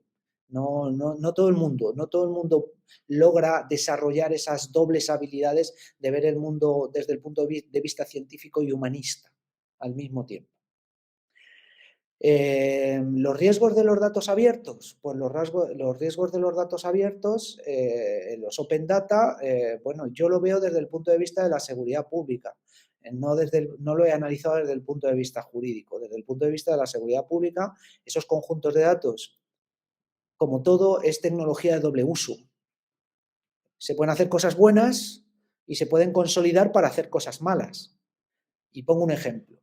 Si yo cojo una fuente de datos abiertos, por ejemplo, que esté alimentando los trayectos de los transportes públicos, los autobuses de una gran ciudad, yo lo puedo utilizar para crear una app que informe a la ciudadanía de cuánto tiempo va a tardar el autobús en llegar a su parada, o puedo informar a un grupo terrorista de cuándo van a llegar 5 autobuses a 5 paradas para hacer un ataque combinado. Tecnología de doble uso, como toda la tecnología. No sé si la he contestado a las dos preguntas o tiene alguna cuestión más. Está súper bien, muchas gracias. Y ahora me recordó del concepto de ataque coordinado, que fue como la clave de este ataque de celulares y smartwatches en el día de votación. Es que es un concepto, y me permito interrumpirla, discúlpeme, es un concepto que de verdad tenemos que interiorizar. O sea, ahora mismo llevamos un sistema, esto que llevamos aquí, que es un sistema de mando y control. Antes, estos sistemas estaban solamente al alcance del ejército y los cuerpos policiales. Y ahora ya no. Por lo tanto, tenemos que obrar en consecuencia. Es como aquello que ocurrió con el ejército de los Estados Unidos con la ultra secreta base de Bagram en Afganistán. A alguien se le ocurrió que los marines se estaban poniendo gordos porque no hacían suficiente deporte y tomó una magnífica decisión desde el punto de vista analógico. Vamos a comprarles relojes inteligentes para que compitan entre ellos y además, bueno, pues salgan a correr alrededor de la base de Bagram. Y de repente se encendió un punto de luz en mitad de Afganistán. Porque estaba conectado a un servicio donde además competían entre ellos y se veían hasta las huellas de los marines corriendo alrededor de la base ultrasecreta. Una buena decisión desde el punto de vista analógico se transforma en una terrible decisión desde el punto de vista digital. Entonces, tenemos que desarrollar esas capacidades en nuestros procesos de toma de decisión, individuales y colectivos, donde veamos los impactos que puede haber en esos procesos de toma de decisión desde ambas partes, desde ambos mundos. Y no es nada fácil. Discúlpeme la interrupción, pero es que me ha recordado lo del reloj inteligente. Muchas gracias. Gracias a usted. Puedo, con el permiso de la moderadora. Gracias. Bueno, quiero aprovechar también previo, mi querido maestro Enrique, excelente disertación. La verdad es de que muy importante todo lo que nos hiciste favor de comentar. Agradecer primero también el apoyo incondicional de la Dirección General de Relaciones Internacionales Institucionales a cargo de la maestra Fernanda Rodríguez González y también del doctor Carlos Baez Silva, quien nos hizo favor de apoyarnos en este ejercicio. Y yo quisiera hacerte dos preguntas.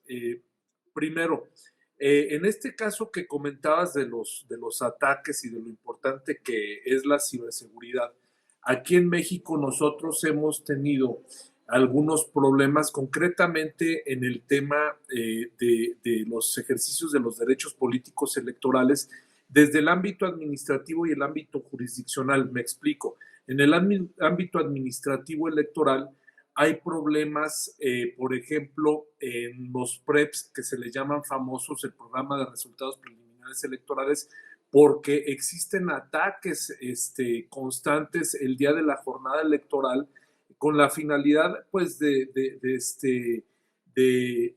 pues sabotear o tratar de que se baje el sistema para que no sea no se transmita tiempo real los resultados que se están capturando de cada una de las casillas conforme el PREP se va alimentando de ello. También existen algunos problemas, por ejemplo, con las aplicaciones cuando se van a recabar las firmas de las candidaturas independientes, cuando se van a hacer, en este caso, los respaldos o las votaciones, en el caso de los, bueno, no las votaciones, sino el respaldo también en los casos de las consultas, y en último caso, en el tema de la famosa revocación de mandato, que hace unos días el tribunal se pronunció al respecto. Pero también en el tema jurisdiccional existe también otro problema, lo comentaba una magistrada en una clase que tuvimos hace rato, de que las famosas audiencias virtuales que se le dan en las partes, que es cuando llegan las partes con los jueces, con las magistradas, con los magistrados, pues a hacer sus alegatos del asunto, pues que resulta un verdadero problema porque hay algunas comunidades muy retiradas en las cuales pues no tienen el internet o teniendo internet, pues no tienen el internet con la calidad deseada, ¿no? Entonces mi primera pregunta es, y lo comentábamos en la clase anterior con el doctor José Ramón Narváez, ¿cómo podemos nosotros, estamos hablando de un tema de ciberseguridad, estamos hablando de un tema de inteligencia en internet, ¿cómo podemos nosotros acercar esa brecha en los lugares, y me refiero a nivel mundial, en los lugares donde ni siquiera hay internet, en los lugares en donde ni siquiera existe un acceso a esas nuevas tecnologías? ¿Cómo podemos equilibrar esa balanza? Esa sería la primera pregunta. Sé que tus temas son temas de seguridad, pero pues también es un tema, vamos, sobre cuestiones del uso de la informática y del acceso a todas esas medidas de informática. Y la otra pregunta es, me llamó mucho la atención cuando hablabas tú de un programa para la gobernabilidad y la gobernanza para el gobierno, en el sentido de que hay programas que te pueden prever cuáles pueden ser las necesidades, al menos así lo entendí, me corriges si estoy en un error, las necesidades sociales, las necesidades de la sociedad y cómo va a ser el desenvolvimiento de ellas para que el gobierno pueda adelantarse, pueda tomar políticas públicas al respecto. Tú y yo comentamos hace unos momentos de que el tema de la pandemia que tuvimos del COVID no estaba ni siquiera en el radar. Hace rato vi como broma, como hacemos aquí mucho en México, decía que hace un año una persona, quiero omitir de la nacionalidad, iba rumbo al mercado para hacerse un caldito de vampiro, para hacerse un caldito de murciélago, ¿no? A manera, vamos, de chascarrillo, a mí no me pareció tal por toda la problemática que hubo, pero ¿cómo podemos hablar incluso de un sistema así, vamos, virtual, que te pueda prever ese tipo de problemáticas y que se pueda evitar que falle o que colapse? Serían mis dos preguntas y felicidades de antemano, ¿eh? Muchas gracias. Gracias. Vamos a ver, voy a empezar por la segunda, ¿vale? No, yo no he dicho que exista eso, ¿vale? No, es tecnología que ayuda a los procesos de toma de decisión, pero no que es capaz de hacer prospectiva de eso. Eso lo hacemos los seres humanos, ¿vale? Lo que pasa es que sí que puedes analizar tendencias, sí que puedes analizar patrones, sí que puedes analizar una serie de cuestiones conexas donde si tienes los equipos humanos de analistas de inteligencia suficientemente formados, puedes más o menos determinar cuál va a ser una tendencia de futuro. Pero cuidado, los cisnes negros, esos son impredecibles. Son sucesos de baja probabilidad y alto impacto, ¿vale? Donde incluso ha podido aparecer de forma literaria, como les he dicho, en la Estrategia de Seguridad Nacional de España, en el puesto, uno de los últimos puestos sobre riesgos y amenazas, aparecía la pandemia. Pero si tú en un momento dado no tienes recursos suficientes como para preestablecer medidas mitigadoras de eso, pues tienes un problema. O sea, imaginemos, ahora en la nueva estrategia de seguridad nacional, las pandemias se ocupan el primer lugar. Y entonces se dedican recursos públicos para tener mascarillas, para tener fábricas de mascarillas, que no teníamos fábricas de mascarillas, nadie podíamos acceder a mascarillas. Entonces, pues ahora se tienen fábricas de mascarillas, se tienen maquinaria para fabricar mascarillas. Bueno, pues realmente, ¿qué es lo que podríamos haber hecho? Podríamos haber hecho procesos de vigilancia, como les he explicado, en ese proceso de vigilancia que es real. Si vienen a España, les invito a ver la máquina que la tengo en mi despacho, donde se ha establecido una estrategia y una medida mitigadora para ir a un escenario futuro. Y el escenario futuro era, voy a detectar o voy a tener capacidad de detección en destino, no a través de estructuras centralizadas con dispositivos de bajo coste. Pero eso va después, ¿vale? Los cisnes negros no se pueden, no hay ninguna manera de predecirlos, faltaría más. No, en España, que no estamos acostumbrados a volcanes, habrán visto que nos ha salido hasta un volcán. Ya no nos falta más que nos caiga el meteorito este año y ya hemos cumplido todo el abanico de cisnes negros que podíamos tener, ¿no? O sea, que caiga un meteorito en Madrid y nos destruya. Bueno, bromas aparte, eso no se puede predecir. Pero, por ejemplo, hablando de meteoritos, bueno, pues una acción prospectiva de introducción de tecnología para mitigar el riesgo de los meteoritos, pues es esa acción que hace la NASA con un montón de observatorios a nivel global, donde están explorando continuamente el cielo para poder detectar si viene un meteorito, hay posibilidades de impacto y poder tener un tiempo de toma de decisión mucho más largo y poder arbitrar algún tipo de tecnología que nos permitiese sobrevivir al impacto de un meteorito. se ha detectado el riesgo o la posible amenaza, se ha evaluado la posibilidad de riesgo y se han definido una serie de recursos para mitigar el riesgo en un futuro o por lo menos reducirlo en la medida de lo posible. Es así como funciona el tema de la prospectiva. Y con respecto a la primera pregunta, pues es buena pregunta y tiene mala respuesta. En cuanto al despliegue de tecnologías, claro que hay de tecnologías. Probablemente la tecnología 5G suponga un antes y un después, no solo en la velocidad y en la capacidad de automatización, sino en el despliegue de infraestructuras que puedan en un momento dado mejorar muchísimo las comunicaciones. En sitios aislados y remotos, bueno, pues teníamos el proyecto este de Facebook, ¿no? de los globos aerostáticos que cubren una inmensa cantidad de territorio y que utilizan tecnología WiMAX, que nos hemos olvidado ya de la tecnología WiMAX como si nunca hubiese existido, porque el mercado no consideró que diese los suficientes beneficios, ¿no? Hasta donde yo sé, a lo mejor hay algún aspecto técnico que desconozco, pero bueno, era muy prometedora en su momento. Entonces, ¿cómo, si no tienes la capacidad de conectar, cómo implementar la tecnología? Puedes hacer nodos. La red siempre ha sido una red nodal. Entonces, digamos que puedes llevar el conocimiento a base de pequeñas, a pequeña escala, sin necesidad de grandes despliegues tecnológicos de nivel país, a pequeñas comunidades donde, bueno, pues con todas las limitaciones del mundo puedan interactuar entre ellos y obtener beneficios de la aplicación de la tecnología. Pero claro, no tienen acceso a la red global, con lo cual pues hay un problema.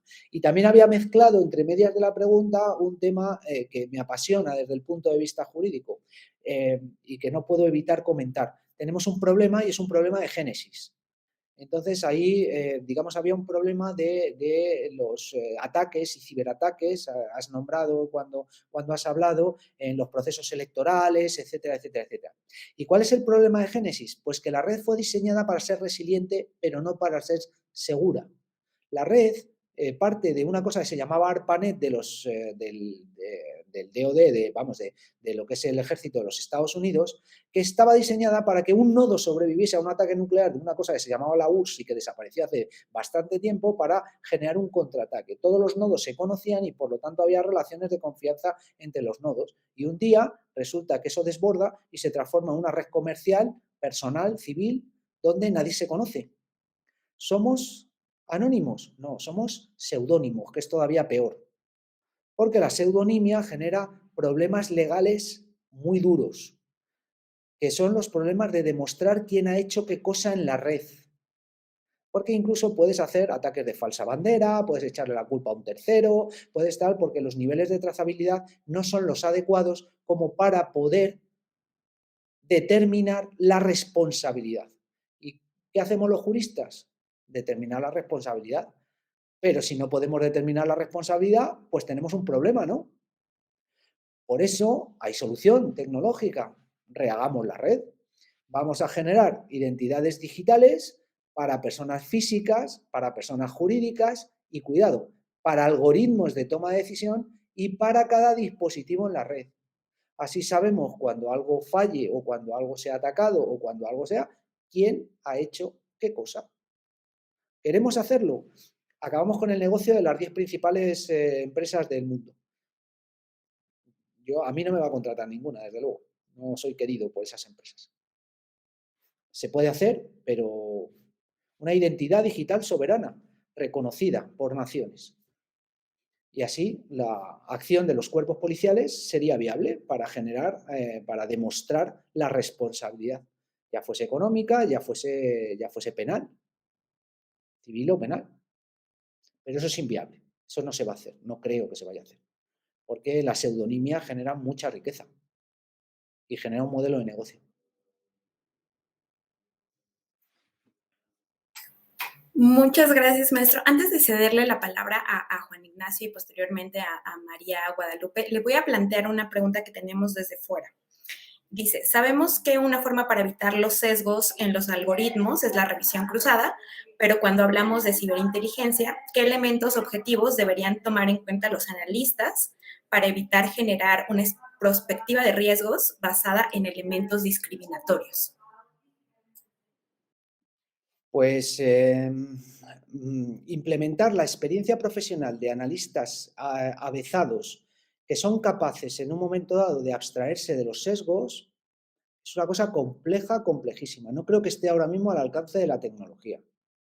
Hasta donde yo conozco no está al alcance de la tecnología.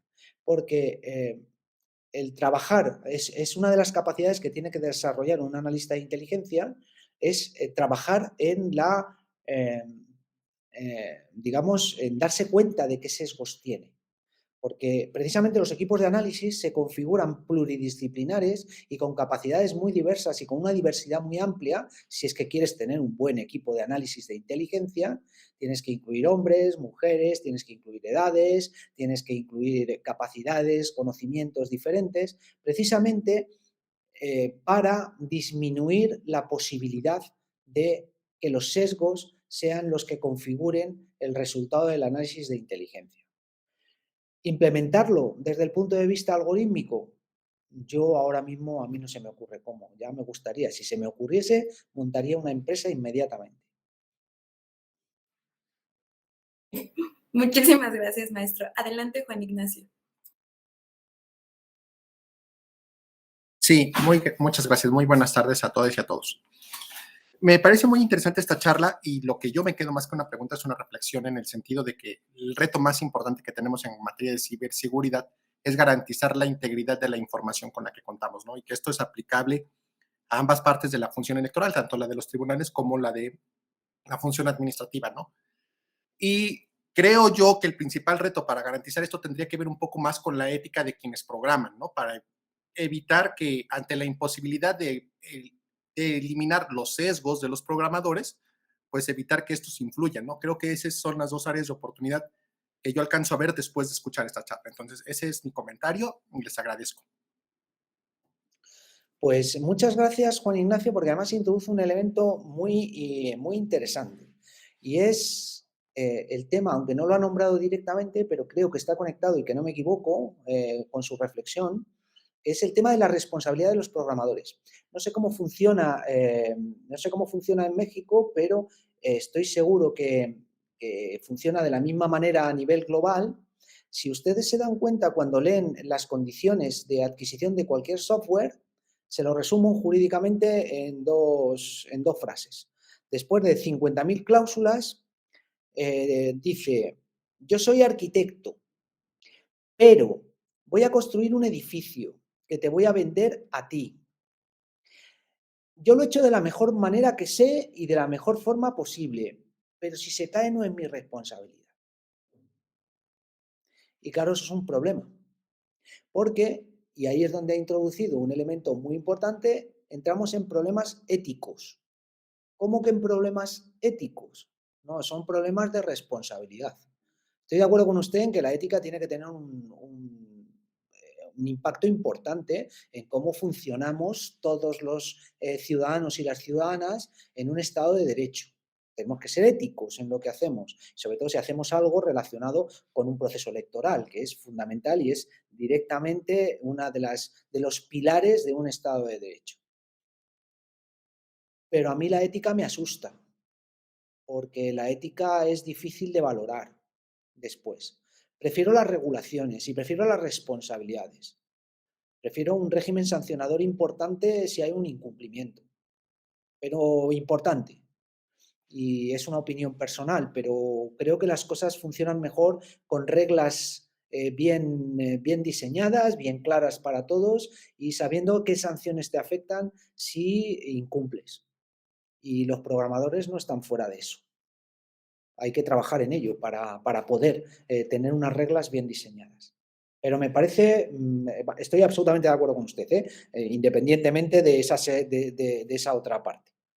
Así que me parece muy interesante la reflexión. Muchas gracias. Muchas gracias. Adelante, María.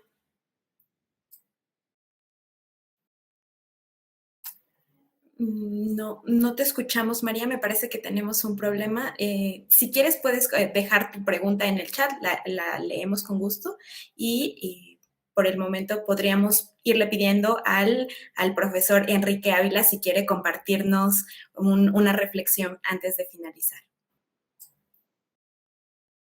pues lo primero, reitero, ha sido un honor estar en esta conferencia. Lo segundo, quedo a su disposición.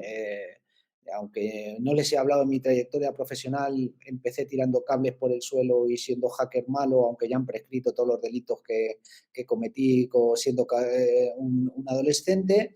Y toda mi toda mi trayectoria profesional se ha desarrollado en la tecnología, por lo cual, bueno, pues desde esos primeros pasos hasta jefe de proyecto en grandísimos proyectos de tecnología, pues yo sí tengo experiencia de tirarme por el suelo. Y así que cualquier consulta, cualquier cosa que en un momento dado pudiesen trasladarme, estaré encantado. En función de mi siempre indisponible tiempo, necesito días de 48 horas. Me imagino que comparten conmigo esa reflexión la mayoría de ustedes. Pues bueno, pues estaré encantado de ayudar en lo que se pueda. Y la otra parte, la parte de la inteligencia, ciberinteligencia y eso, por favor, exploren. Me van a permitir que ponga en el chat una cosa que a lo mejor les interesa, se la pueden bajar. Es algo que se desarrolló con dinero del gobierno vasco en España, es una plataforma de vigilancia tecnológica de software libre. Se la pueden bajar de ahí y está muy limitada porque es una plataforma de software libre, pero conceptualmente es idónea. Permite diseñar estrategias, trabajar en red con grupos de expertos, configurar equipos de analistas, adquirir fuentes de forma automatizada con sus limitaciones y trabajar en un equipo de análisis de inteligencia competitiva, no de inteligencia estratégica, que también se puede utilizar, pero bueno, inteligencia competitiva.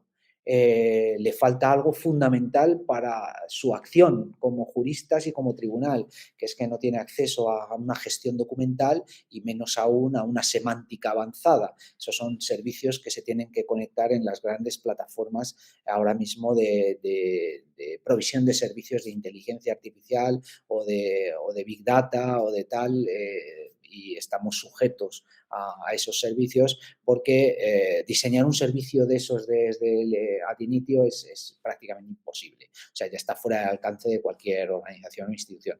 Pero sí que se puede trabajar en los conceptos y después aplicarlos a todo este tipo de situaciones, más aún en un tribunal. Ya les digo que en mi paso por el Tribunal Constitucional, por ejemplo, hicimos un sistema experto, no de inteligencia artificial, que facilitaba a los letrados del Tribunal Constitucional la redacción por bloques semánticos de sentencias y autos que obviamente después tenían que ser revisadas por los magistrados, etcétera, etcétera, etcétera, pero que siempre son herramientas de ayuda y herramientas que pueden mejorar la eficiencia de los procesos.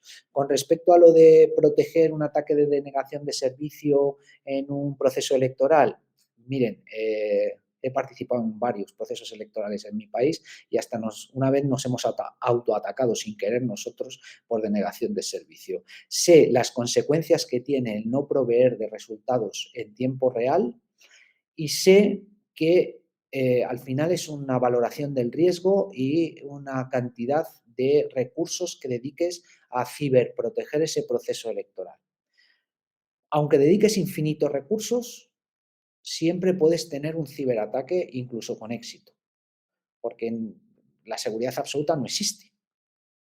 Dediques los recursos que dediques. Entonces, la cosa está en encontrar el punto donde los recursos empiezan a crecer exponencialmente y lo que ganas en ciberseguridad, pues ya no avanza. Es hacer un análisis de riesgo correcto y, sobre todo, tener medidas de respaldo adecuadas por si acaso se produce lo que no debiera producirse, que es un ciberataque con éxito. Y no había pensado, y vuelvo a Madeleine, en los ciberataques distribuidos contra la ciudadanía. Tomo nota de ello y pienso sobre ello. Por eso digo siempre que yo aprendo tanto como intento trasladar al entorno de estas sesiones. Por mi parte, pues un placer y un honor, de verdad. Muchísimas gracias. Muchísimas gracias, maestro. Y antes de finalizar, recordarles que esta tertulia académica no habría sido posible sin la coordinación de la Dirección General de Relaciones Institucionales Internacionales y por ello le damos la voz al maestro Alberto Guevara. Adelante, maestro. Muchísimas gracias.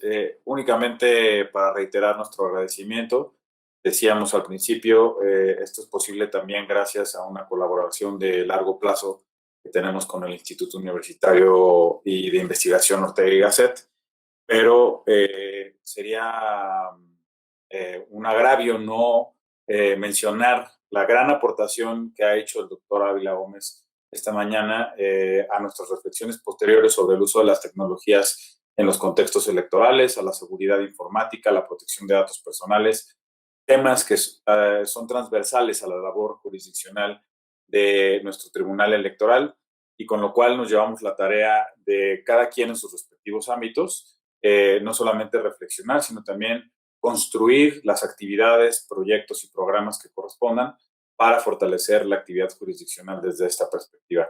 Gracias nuevamente, doctor Ávila, y gracias, por supuesto, también a mis colegas de la Escuela Judicial Electoral por la oportunidad de colaborar con ustedes, a su directora, a todo su personal que hacen posible encuentros como este y que seguiremos celebrando, si nos lo permiten, en fechas futuras. Muchísimas gracias a todas y a todos. Muchas gracias y les pediría si podemos abrir nuestros micrófonos y darle un fuerte aplauso al profesor Enrique Ávila. Felicidades a la moderadora y felicidades al ponente. Muchas felicidades, maestro Alberto Guevara. Muchas gracias. Muchas gracias a todos. Muy buen día, muy buena tarde.